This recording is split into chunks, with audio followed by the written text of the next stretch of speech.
رئيس الجامعة الهمام والمسؤول المقدام السيد وديع الجري في تصريح إذاعي ليه أنه لا مجال للاستقالة من منصبه كرئيس جامعة، وأنه باش يقوم بتقييم شامل لفترته النيابية وللمدة اللي قضاها في صلب الجامعة، على إثره يتم اتخاذ القرار المناسب. أي يا سيدي، هات نعملوا طلع على إنجازات سي وديع أدامه الله ذخرا للوطن.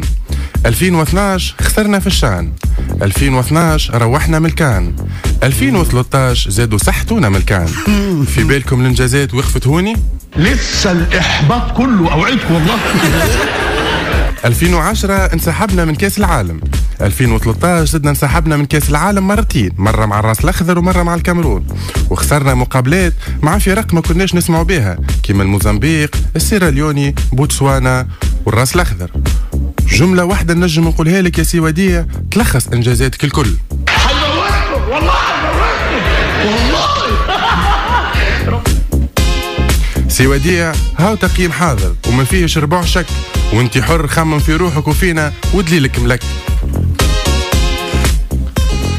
نكملوا بتصريح اخر لسي وديع الجري اللي المره هذه في التلفزه بدل التكتيك وحاول يلعب دور البطل، وقالوا انه ماهوش رافض فكره الاستقاله بالمره، لكنه خايف لا تغرق الجامعه في الفراغ وتزيد استقالته في تعميق المشاكل.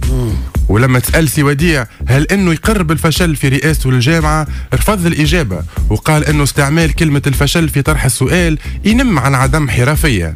سي وديع فريق فز يحب يسالك، بتعصبك يا فاشل؟ بتعصبك يا فاشل يا فاشل يا فاشل يا فاشل. الله في ايه يا فندم؟ يا فاشل.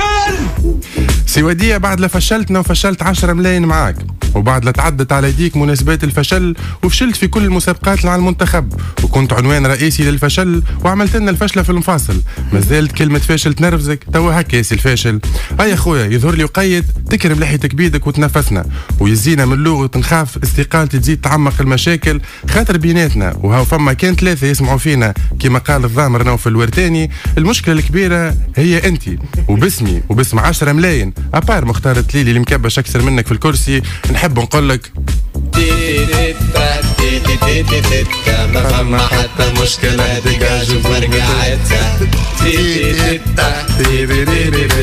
ما فما حتى مشكلة ديجاج وفرقعتها.